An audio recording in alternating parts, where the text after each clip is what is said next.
Welcome back, dear students. In today's session, let us discuss about the female reproductive system. So here, let me tell you that the female reproductive system is situated or located in the pelvis region of our body. In fact, the female reproductive system, when we consider, it has structures, the primary sex organs, we refer that to as the ovaries. See, here we have the ovaries. This is one ovary and this is one more ovary. Then furthermore, my dear friends, we also have few important structures which we need to consider here, like we have the cervix. So cervix is here. So this region is the cervix, the cylindrical region. Above the cervix, we have this region is the uterus, then followed by the vagina. So we can find the vagina here. So this region. Then inside the vagina, of course, vaginal folds are present. Okay. Then followed by that, we have important glands which are present to go with the mammary glands. We can find the glands even in the vaginal region. So this is few important parts which we can find with respect to the female reproductive system, dear friends. Further, moving ahead, let me tell you that the ovaries, when we speak, the ovaries are present near the pelvic region, just in front of kidneys. So they are attached by the ligaments. They are attached by the ligaments here. So to the uterus, that is here, this is the uterus, and also to the abdominal wall. So abdominal wall can be present just here. So this is the abdominal wall. Okay. So further moving ahead, my dear friends, let me tell you that the ovaries are grayish pink in color. They are ovoid shaped. They are like almond, we can say almond shaped structures. And in fact, so each ovary measurement, when we consider, they measure about 1.5 to 2 centimeter in length and to go with 1 centimeter in width. Dear friends, further, let me tell you, each ovary is lined by germinal or cuboidal epithelium, and it has the ovarian stroma inside it. So internally, when we consider, the ovary contains, inside the ovary we can find the dense connective tissues to go with the smooth muscles, and also we have blood vessels, nerves also can be present with respect to the internal cavity of the ovaries. Further, my dear friends, as we all know that as it is the primary sex organs, we found with respect to the male reproductive system that the testes, which were primary sex organs in males, produced the sex hormone, that is testosterone. So here other two important female sex hormones are produced from the ovary, that is the estrogen and progesterone. Moving ahead, my dear friends, let us next discuss about the fallopian tubes. So this region we have this is the fallopian tube region. So it can also be referred to as uterine tubes, oviducts also we can say that to as, or even Mullerian ducts we can refer that to as. It is also muscular, as we can see it is tube like, and it is connected between the ovary and the uterus. So remember, so this is the location and some important aspects about fallopian tubes. When we talk about their measurement, they are around 10 to 12 centimeter in length, and they are also internally lined by ciliated columnar epithelium. Why, my dear friends? Why they are lined by ciliated columnar epithelium? Let us understand. Because for the movement of sperms, ova and zygote, we need the ciliated, that is the cilia bearing, columnar epithelium we need, so that the movement of sperms, ova as well as the zygote will be very proper. So further, my dear friends, next let me tell you a few important aspects about the structures of the fallopian tubes. So first part, we have the infundibulum. So this region is the infundibulum. So we say that as the first part, which is funnel shaped. So further, it is just present near the ovary, and the edges of the infundibulum, when we consider, they have the finger-like projections. We call that as the fimbriae. So the fimbriae is a part of infundibulum. Then further, my dear friends, so edges of fimbriae, okay, so they arise from the ovary, but the edges of infundibulum will be fimbriae, my dear friends. Further, what is the function of fimbriae? Let us understand, my dear friends. Fimbriae, in fact, they help in the collection of ovum, or the eggs after the ovulation process. So this we need to know. So ovulation occurs in the ovary during the rhythmic changes, that is what we refer it to as menstrual cycle. But after attaining puberty, 28 days once it occurs. So on the 14th day, generally on the 14th day, the ovulation will occur. So on this day when ovulation occurs, generally, so plus or minus 2 days we can also consider, but general I am saying that is on the 14th day when we consider the ovulation. So it would be after it's formed, and then it will be released from the ovary. Further, it will be catched up or collected by the fimbriae, my dear friends. So let me tell you that the infundibulum has the finger-like projections called fimbriae, and it is the funnel-like structure which is present near the ovary. Then moving to the second part, here we have the ampulla. So when we consider this ampulla, so this is the region which is we refer it to as ampulla. So it is the middle part of the fallopian tubes. So then followed by the ampulla, we have the isthmus. So this is the isthmus region. So in fact, this is the last part of the fallopian tubes which will further enter into the uterus. Dear friends, let me tell you, there is junction which is present between the ampulla and isthmus. We refer that to as in fact there is a junction here, we refer that to as ampullary isthmic junction. So it is the site for fertilization to occur. When I say fertilization, my dear friends, the meeting of the male gamete, that is the sperm and the ova, so will occur at this site. So the sperm travels through the vagina, reaches the cervix, then comes to the uterus. Say, let me show here. So it passes from the vagina, then further it reaches the uterus, then further it comes down to the ampullary isthmic junction. When it reaches the sperm, when it reaches here, the egg will also be released after ovulation from the ovary. So they both fuse together. All the events, the process which is occurring for their fusion is referred to as the fertilization process, my dear friends.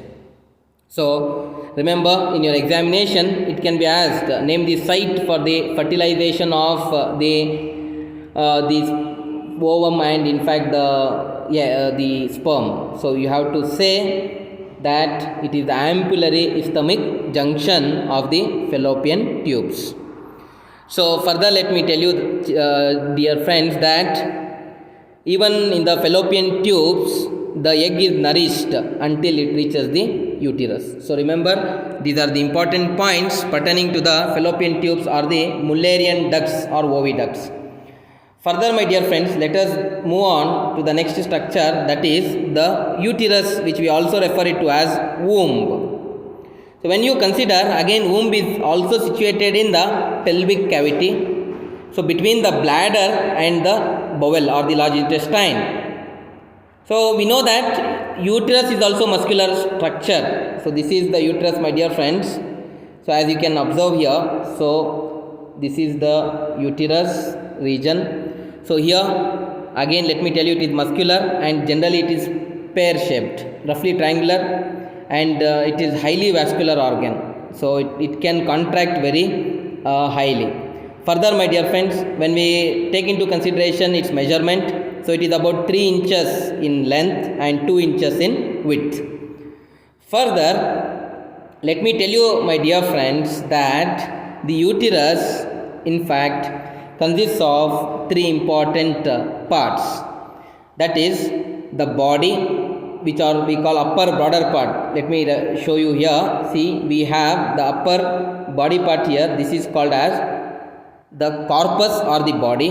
It is a broad part. Then middle narrow part we have here. So this is referred to as the uterine cavity. Then we have lower cylindrical cervix. Cervix is a part of the uterus, dear friends. Then further, let me tell you that the uterus is lined by 3 important membranes. So we refer the outer membrane as the perimetrium, the middle layer as the myometrium, and inner layer as the endometrium. So outer membrane, that is perimetrium, is very thin, middle layer myometrium is very thick, and inner endometrium is glandular in structure. So when you consider endometrium especially, it undergoes changes during the menstrual cycle.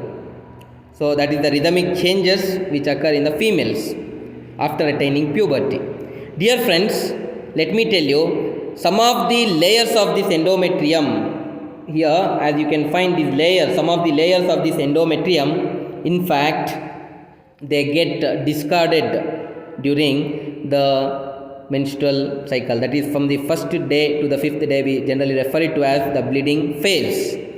Then, my dear friends, we have the myometrium. So as you can observe here, that is the middle layer, this is the myometrium. Let me show you here clearly. See, this is the myometrial region. So in this region, strong contractions can be seen, which are highly essential during the parturition. That is the delivery of the baby, we call parturition. So during that, contractions should occur for the easy passage of baby, so which are in fact seen in the myometrium, my dear friends. Friends, let me also tell you one more important structure here, that is the vagina. So vagina is also muscular structure. It can also contract. So then further, it's a tube-like structure. So it's a hollow tube that extends from the of the end of the uterus till what I can say the end. We can find the vagina. So dear friends, let me tell you its measurement first. So it is around 3 to 5 inches. That is approximately around 8 to 12 centimeter in length in adult females. So dear friends, further, when we consider the inner walls of the vagina, they are lined by the mucous membranes. So these mucous membranes help the vagina to keep it protected and moist in case of adult females. So the important purpose of vagina is that it serves for the entry of sperms during the coitus. That is the first function. Then secondly, it is also important for the outlet of blood as well as the other waste material, the debris of the endometrium during menstruation. So and also it is important for the passage of baby to come outside during delivery or the parturition. Let me tell you, my dear friends, initially at the entrance, or we can say at the beginning of the vagina, there is a porous tissue. We call that as hymen, or corona also you can refer that to as. So in fact, it is generally ruptured during cycling, jumping, or injury, or even during the first sexual activity or sexual intercourse. Dear friends, let me tell you that presence of hymen is an indicator for virginity in females. So virgin here refers to the organisms which does not have the sexual intercourse yet. Anyway, so in case of females, when we consider, so the presence of hymen is an indicator, but we cannot say that, however, its absence, my dear friends, is not a proof that the girl is not a virgin. So So even if it is absent also, the girl may be virgin. So let me tell you why. Because as I said you, it may get ruptured during cycling, jumping, or even other during strenuous exercises. Dear friends, even in some females, it may persist even after the coitus or the first sexual activity or sexual intercourse. Dear friends, so these are the important aspects about the female reproductive system. So further we are left with the external genitalia. So external genitalia, when we consider, dear friends, let me tell you that so in fact the female reproductive system will have. Dear friends, next let us discuss about the external genitalia which is present in the females. So what do you mean by external genitalia first of all? So these are the regions which surround the vagina. So remember, dear friends, so it consists of firstly vulva, then followed by the second important structure we have here is mons pubis. Then followed by mons pubis we have another structure called labia majora. So remember these terms. Then after labia majora we also have labia minora. So these are all the external genitalia which we can find with respect to the female reproductive system. To go with the final one, that is the clitoris. And after clitoris we also have one more important gland. As you know, similar gland when compared to the males, they had bulbourethral glands or the Cowper's glands. So in the similar manner, in case of females, we have the glands called as here the Bartholin's glands. So remember, so these are the important aspects pertaining to the external genitalia. Let me explain you each one. So when you consider the vulva, first let us consider the vulva. So where vulva is present, dear friends? So it is present or located between the legs. So in fact it is extended from the vaginal opening. From the vaginal opening it is extended, and it goes on till some of the important reproductive structures which are present inside the vagina. So this is about vulva. Then secondly we have mons pubis. So when you consider mons pubis, let me tell you, my dear friends, they are the fat tissues.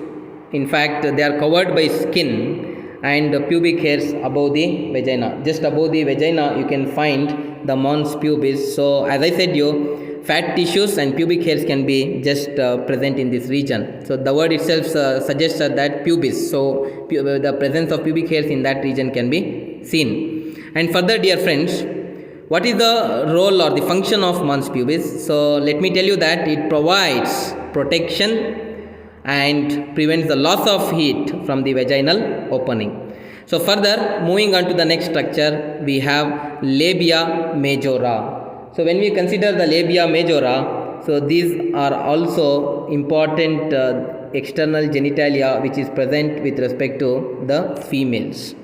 So they are also in fact fleshy folds of skin from where they are starting or they are extended from the mons pubis. In fact, as I said you before, mons pubis, from there they start and they in fact surround the vaginal opening. So remember, this is labia majora, dear friends.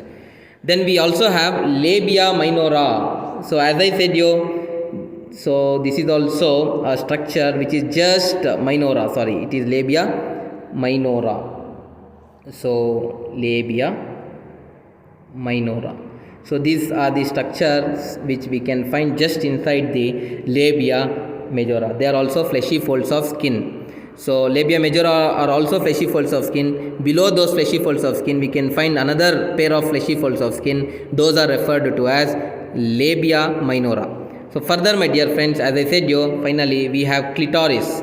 So clitoris are the finger-like structures which are just present at the upper junction of labia majora and labia minora.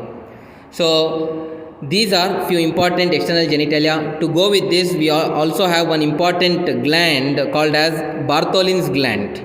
So as I said you, it is homologous to bulbourethral gland, which is present in males, or similar to the cowpers or the bulbourethral glands in males. Dear friends, what is the function of this the Bartholin's glands? So they secrete the mucus to lubricate the vagina. So remember, so these are the few important aspects we need to remember pertaining to the female reproductive structures in humans. So do follow up with the upcoming classes. Be in fact regular in approaching the classes with proper takedown of the points. Thank you very much.